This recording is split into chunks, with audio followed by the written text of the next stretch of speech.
Buenos días, ¿cómo están todos? Feliz martes, ya es martes, ya llegó el martes, señores.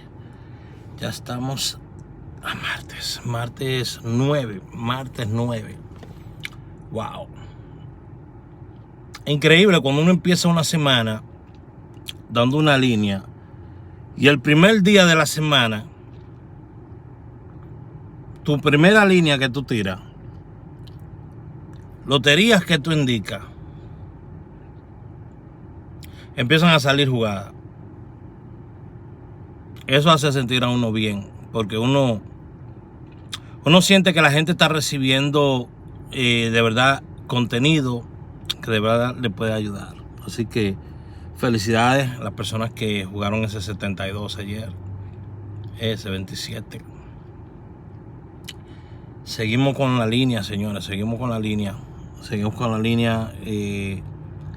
del 16, ok, seguimos con esa línea del 16. Tiene que dar por lo menos de 1 a 2 premios más, entre el 16, 94 y el 05. Hay dos numeritos que son el 06 y el 59, que están muy buenos también para el día de hoy, para primera o anguila. Nada, voy a seguir trayéndolo por acá, por este canal, solamente lo que son los pronósticos todos los días. Ustedes saben que me pueden ver a través de mis redes sociales, por la mañana a las 7 de la mañana. Pueden verme todos los días también, Entre Amigos con Raúl Aragones, que es el programa que estoy haciendo por las mañanas. Así que siempre tratando de traerle buen contenido, traerle buena información, sobre todo buena información, que es lo más importante.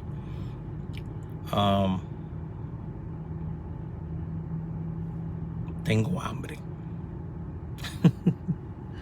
Yo paso como que 90% del tiempo mío con hambre. Tengo que chequear eso. Tengo hambre, tengo que verificar eso. Pero nada, mientras yo voy y me como algo, vuelvo y le digo, 94, 05 y 16 de esa línea del 16. Salió el 27 y salió el 72 ayer. No lo dejen, todavía puede venir un premio o 2 premios más de ahí, de esa línea. Estos son los abonados de la semana, son abonados de la semana. Un concepto nuevo que estoy haciendo y que de verdad veo que está dando resultados, está funcionando. También pude determinar un método para jugar de jueves a sábado o jueves a domingo.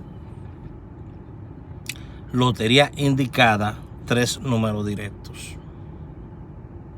Estuve verificando los últimos meses y vi que había muchos aciertos. Ok, eso es algo más que voy a estar explotando. Hay muchas cosas que estoy descubriendo y que estoy viendo y que estoy analizando. Ya lo saben, pendiente por acá, cualquiera de los cambios que yo vaya a tener. Ya saben que a través de numerologosrd.com usted puede ver más información sobre lo que yo hago. Y espero que pase muy buen el resto del día. Vamos a mantener los videos así cortititos, rapidito, y darle la información que le tengamos que dar, y después nos vamos. Dios me la bendiga a todos. Chao.